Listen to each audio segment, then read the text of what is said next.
Bonjour à tous, aujourd'hui on s'intéresse au concours général donc 2025, concours général de mathématiques avec l'exercice 3, exercice très court. On vous dit donc une fonction f vérifie la propriété e si pour tout x on a cette relation, donc f de x plus 1 égale 1 demi plus racine de f de x moins f de x au carré. Voilà. Il y a trois questions. Donc d'abord on vous demande de proposer une fonction continue qui vérifie cette propriété.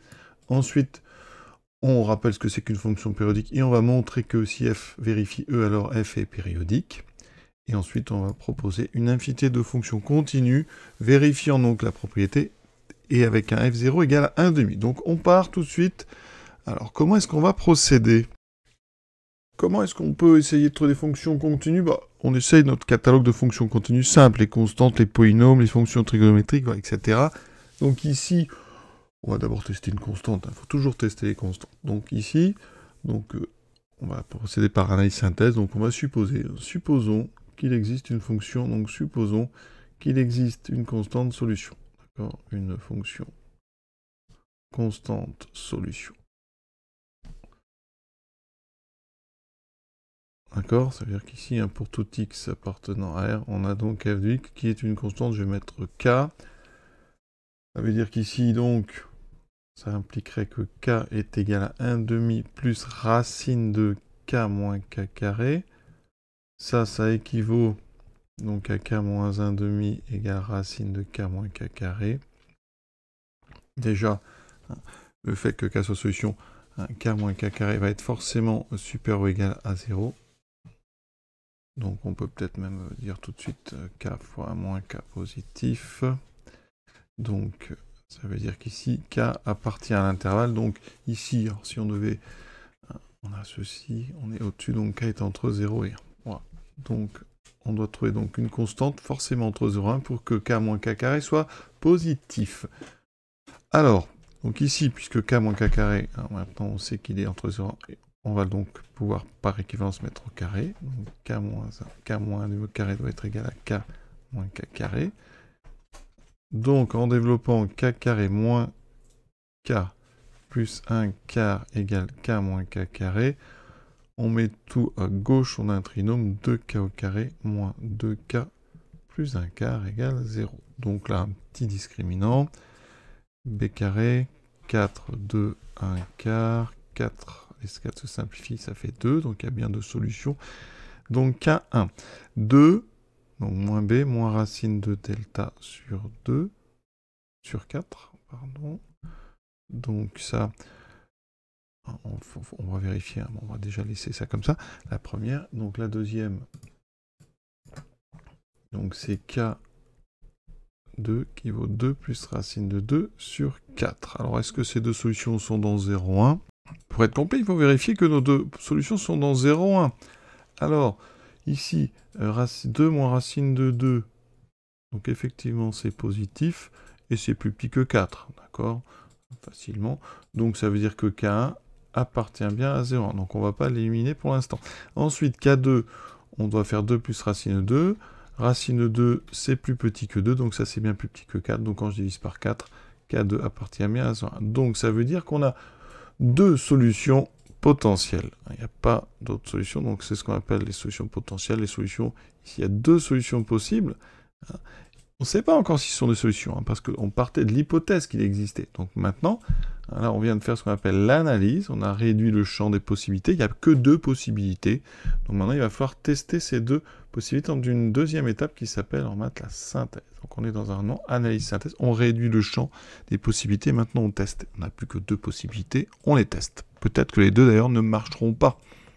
Et il y a quelque chose, donc d'abord regardez, pour le premier, donc pour K1, égale à 2 moins racine de 2 sur 4. On a un petit problème, regardez bien, parce que quand je vais calculer donc racine donc de f de x, donc ici en fait ça c'est mon f de x puisque je prends une constante, voilà, je teste ça.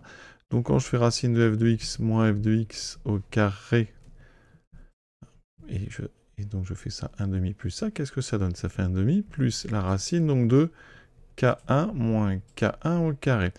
D'après ce qu'on a vu, alors je vais vous montrer donc ici, K1 moins K1 au carré, ça fait K1 moins 1,5 au carré. Donc ça, ça me fait 1 demi plus la racine de k1 moins 1 demi au carré. Et ici, ce que vous remarquez, c'est comme j'ai une racine de x carré, attention, hein, racine de x carré, c'est valeur absolue de x. Ça veut dire qu'il faut connaître le signe de x. Et ici, k1, et ça c'est très important, et on remarque que k1 est plus petit que 1 demi. Et d'ailleurs, on peut remarquer en regardant, hein, au début, hein, on aurait pu proposer d'ailleurs de démontrer ça, ça aurait été peut-être une aide. Pour tout x appartenant à R, on peut remarquer que eh bien, f de x plus 1 est toujours plus grand qu'un demi, donc f de x est toujours plus grand que 1 demi. Donc ça veut dire que k ne peut pas être solution. Et regardez pourquoi, parce que quand je vais remplacer ici, eh bien ça donne 1 demi plus 1 demi moins k, je suis obligé d'inverser, puisque k1 moins 1 demi est négatif, et ça fait 1 moins k1. Et 1 moins k1, ça serait censé faire k1, vous voyez? Et ça ne peut pas faire k1, parce que si on a k1 qui vaut 1 moins k1, ça veut dire que 2k1 vaudrait 1, et k1 vaudrait 1 demi. Donc on a un problème ici, d'accord? Donc ça veut dire que k1 ne marche pas. Alors la solution la plus simple pour le dire, c'est que k1 est plus petit que 1 demi, et qu'on a remarqué que f de x devait être plus grand que 1 demi. Maintenant, testons f de x égale k2, c'est-à-dire 2 plus racine de 2 sur 4, hein, pour tout x. Alors ça va marcher, parce que quand je vais faire 1 demi plus racine de f de x plus f de x au carré, eh bien ça fait 1 demi plus, donc d'après toujours cette ligne-là, k2 moins 1 demi au carré. Mais k2, cette fois-ci, est plus grand que 1 demi. Donc là, racine de x2, hein, si on a x qui est positif, eh bien racine de x2, ça vaut x. Donc ici, ben, je trouve 1 demi plus k2 moins 1 demi, et je retrouve bien k2. Donc je retrouve bien, en fait, f de x plus 1. Donc ça veut dire que ma fonction constante égale à k2, elle est bien solution de mon problème. Donc la fonction continue, c'est la constante. Donc ici, pour tout x appartenant à R, la constante, donc 2 plus racine de 2 sur 4 convient. On arrive à la deuxième question. Maintenant, il faut montrer que f est forcément périodique. Alors, périodique, ça veut dire que pour tout... Enfin, non, il existe donc un nombre t appartenant à R, tel que pour tout x appartenant à grand R, f de x plus ma période est égal à f de x. Voilà. On vous le rappelle ici, mais comment peut-on progresser dans cette question? Ce qu'on peut faire, donc, ça serait peut-être d'aller voir déjà f de x plus 2. Alors, on a f de x plus 1, on va faire f de x plus 2. Donc f de x plus 2, ça veut dire qu'il faut que je calcule 1 demi plus racine de f de x plus 1 moins f de x plus 1 au carré. Qu'est-ce qu'on peut faire avec ça? Eh bien, sous la racine, on va se laisser guider. Hein. On va factoriser. Donc j'ai f de x plus 1. Ça, je peux réutiliser la formule une deuxième fois. Facteur de 1 moins f de x plus 1. Donc, ça me fait 1 demi. J'ai oublié un plus, pardon, ici. 1 demi plus, donc, racine. Alors, il y a des choses un peu longues. Donc, f de x plus 1. Ça fait donc 1 demi plus racine, encore, de f de x moins f de x au carré, fois 1 moins ça, donc 1 moins 1 demi, donc 1 demi, moins la racine. Ah, il y a ici une identité remarquable. Donc 1 demi plus 1 demi moins, ça c'est pas mal. Donc on continue. Donc ça veut dire que ça me fait 1 demi plus la racine donc de 1 demi fois 1 demi, donc 1 quart, moins... Donc ici, ben, la racine va disparaître, f de x, et j'enlève tout de suite, et f, voilà. Alors, qu'est-ce qu'on a dessous? Eh bien, dessous, f carré. Alors, on a donc un polynôme f qui serait x carré moins x plus 1 quart. Alors ça, c'est connu. Oui, c'est un développement, c'est x moins 1 demi au carré. Donc ça veut dire qu'ici, sous la racine, j'ai un carré. Alors ça, c'est sympa. Alors je vais l'écrire comment? Ah, on a remarqué, il y a 1 demi qui revient. On sait que f de x est plus grand que 1 demi. Donc il vaut mieux que je l'écrive f de x moins 1 demi. Voilà. Et donc je vais pouvoir enlever la racine. Hein, parce que, or, hein, pour tout x, on a remarqué que f de x était forcément plus grand que 1 demi. Donc ici, ça veut dire que ça me fait 1 demi plus f de x moins 1 demi. Ça me fait f de x. Donc regardez ce qu'on vient de montrer. On était parti de f de x plus 2, on arrive à f de x. Donc, eh bien, pour tout x appartenant à R, f de x plus 2 est égal à f de x. Donc la fonction f, elle est ce qu'on appelle 2 périodique. Donc on a bien montré que f était périodique. Parfait. Maintenant, il faut proposer une infinité de fonctions continues, vérifiant donc notre propriété, et avec f de 0 égale 1. Donc je cherche f, donc 2pi, enfin pardon, 2 périodiques, pas 2pi périodique, 2 périodiques. Donc f est 2 périodiques, et on doit avoir f de 0 égale 1,5. Alors, comment va-t-on faire les fonctions 2 périodiques? Bon, si on s'intéresse à des sinus ou des cosinus, on peut proposer un sinus. Alors, un sinus, donc, qui serait... Alors, il faut une 2 périodique. Donc, si vous prenez sinus x, c'est 2pi périodique. Donc, il faut s'arranger pour que... Alors, ici, on va mettre un coefficient, bon, sinus kx. Et donc, il faudrait un sinus kx. Il faut qu'en rajoutant 2, ça revienne sur sinus. Ça veut dire que sinus kx plus 2k, ça doit revenir à sinus, en fait, kx. Autrement dit, il faut que votre 2k, hein, on sait que sinus est 2pi périodique, donc 2k, si on prend par exemple 2k égale 2pi, ça devrait marcher. Donc k va être égal à pi. On peut faire ça. Donc ça, c'est une fonction de périodique. Alors le problème, c'est qu'en 0, ça vaut 0.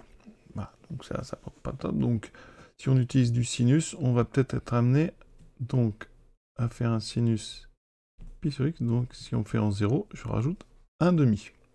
D'accord? Alors le souci maintenant, c'est que f de x n'est pas plus grand qu'un demi, puisque sinus pi x va comme ça augmenter. Ça, c'est une première chose. Ensuite, on peut regarder, par exemple, on veut f de 0, donc égale 1,5. Donc combien vaudra f de 1? F de 1, ça fera 1,5 plus racine de f de 0. Donc 1,5 moins 1,5 au carré, donc ça fait 1 quart. Ça fait 1,5 plus racine de 1 quart. Ça fait 1. Ah, il faut que f de 1 soit égal à 1. Donc ici, quand je remplace x par... Alors ici, je mets des valeurs absolues en lit parce qu'il ne faut pas que ça dépasse. Il faut que ça soit toujours au-dessus d'1,5. Par exemple, ici, il faut que x soit... Donc si je prends 0, ça fait moins 1. Ça ne va pas. Donc il faut peut-être arranger. Donc ici, on va prendre du 1,5. On va tester déjà cette fonction. Donc on teste f de x égale 1,5. Donc sinus pi x plus 1,5. Elle a bien en 0, ça vaut bien 1,5. En 1, ça vaut bien 1. Elle est 2 périodique. Bon, une première chose. Alors, je vous le dis, j'ai déjà testé. Elle marche. Hein, et on va montrer qu'elle marche. Hein. On va trouver ça en 2 secondes parce que c'est pas évident à trouver. Mais voilà, donc on se sert de plein de petites hypothèses, on ajuste. Et donc on propose ça. Alors qu'est-ce que ça donne? Donc si je dois calculer 1,5 plus racine de f de x, donc ça doit faire, on a une racine de 1,5. Donc sinus carré de pi x, il va absolument, on n'a plus besoin, on a mis au carré. Non, j'ai pas encore mis au carré, pardon. Le premier terme c'est f de x, donc il n'est pas encore au carré. Donc j'ai encore valeur absolue de sinus pi x plus 1,5 moins, alors j'ai besoin d'un peu plus de place, donc on va faire une racine plus grande. Donc j'aurai, alors le carré, donc 1 quart de sinus, ici pi x au carré. Ensuite le double produit, donc 2 fois 1,5 fois 1,5, ça fait 2 sur 4, ça fait 1,5. Donc moins 1,5, donc il faut que je garde par contre la valeur absolue, sinus pi x, et ensuite j'ai 1 quart, avec un moins, donc moins 1 quart. Il me reste donc 1,5 plus une racine de quoi? Alors une chose qui est intéressante, vous voyez, c'est que ça se simplifie. 1,5.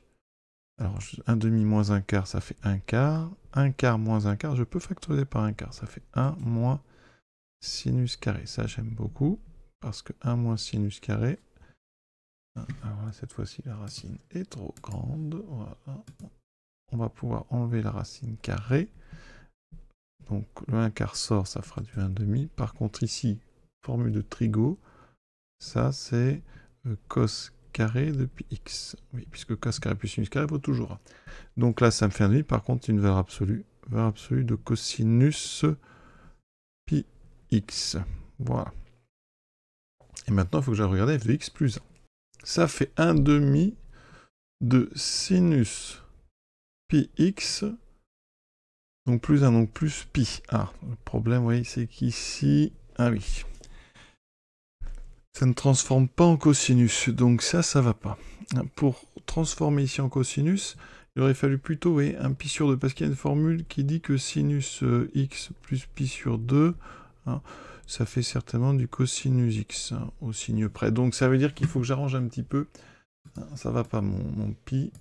Peut-être qu'ici, il aurait mieux valu que je mette un pi sur 2. Donc on va tester avec du pi sur 2. Pi sur 2, est-ce qu'elle est 2 périodique? Ah, par contre, il faut que je fasse attention. Pi sur 2, si je mets x plus 2, elle n'est pas pi périodique. Elle n'est pas 2 périodique, parce qu'il y a un moins qui apparaît. Si je fais ça, regardez, ça fait sinus pi sur 2 x plus pi, donc ça veut dire que ça fait moins. Alors le problème est réglé parce qu'on a mis une valeur absolue. Donc ça veut dire qu'ici, effectivement, on va mettre donc la même fonction, mais on va rajouter juste ici 1 sur 2. Comme ça, elle est bien 2. Et on va donc tester ici avec 1 sur 2. Alors qu'est-ce que ça change? Pas grand-chose dans tous les calculs. Donc on aura un pi sur 2, pi sur 2, pi sur 2, pi sur 2. Par contre, quand je fais donc f de x plus 1, j'ai 1 demi de sinus pi sur 2x plus pi sur 2. Ça, c'est super.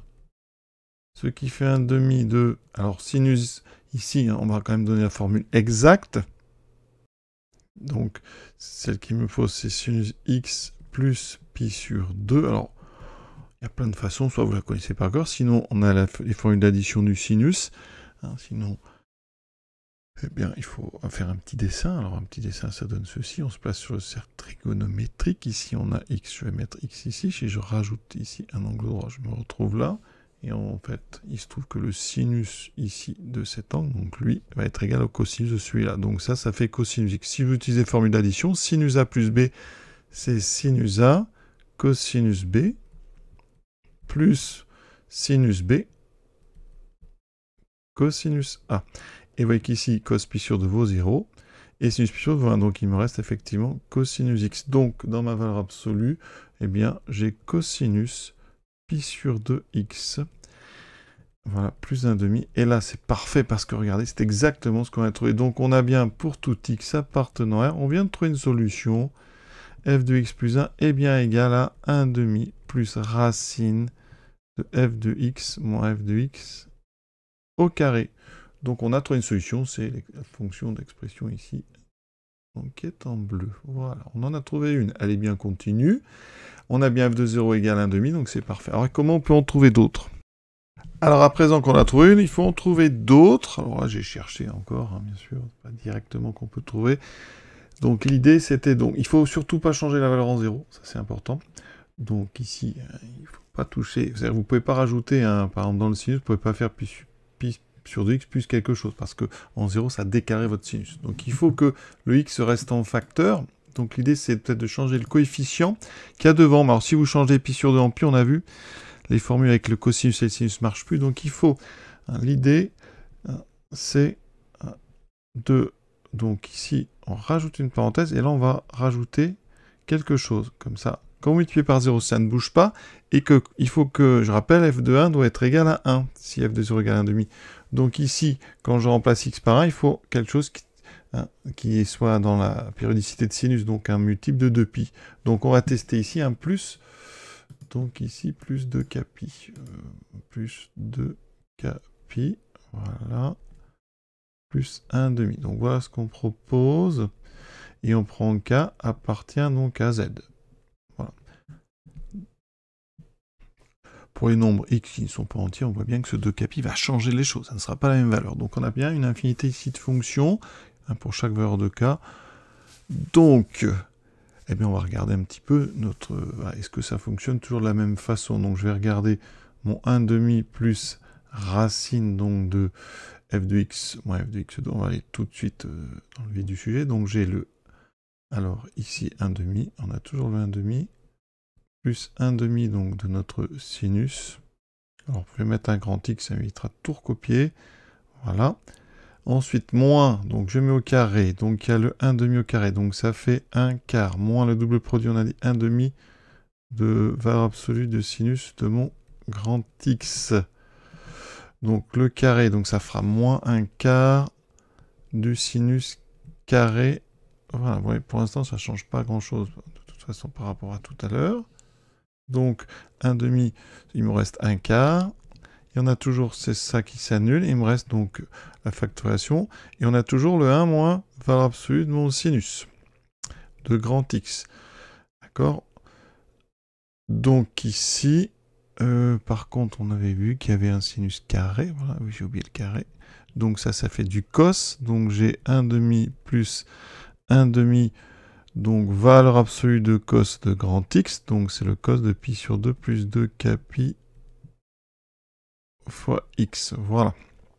Et si on regarde f de x plus 1, alors est-ce que ça fonctionne? Donc ça me fait du 1/2 sinus.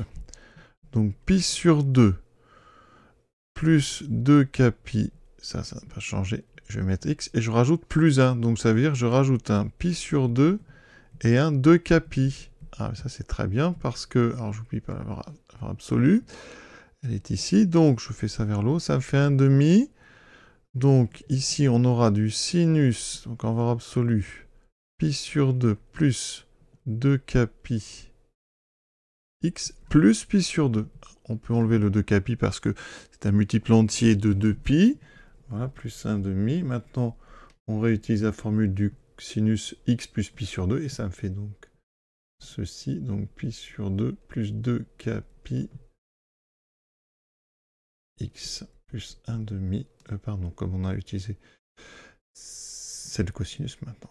C'est le cosinus. Et donc, on trouve exactement ce qu'on avait en bas. Donc, ça marche. Et voilà donc, cette infinité de fonctions continues, elles sont bien continues. Alors, le sinus est continu, on compose avec une valeur absolue continue, donc, et après avec une fonction affine, donc les fk sont continus sur R. Voilà, je vérifie quand même. On a vu qu'elle vérifiait bien E. F de 0, F4, 0, je refais une fois, ça fait donc sinus 0 vaut 0, donc ça fait bien 1/2. Donc ça, c'est parfait. Et elle vérifie la propriété. Donc on a terminé cet exercice, un très très joli exercice, vraiment c'est quand même difficile, il n'y a rien à dire. Voilà, c'est un joli exercice. Voilà. Je vous souhaite une bonne fin de journée à tous et à très bientôt.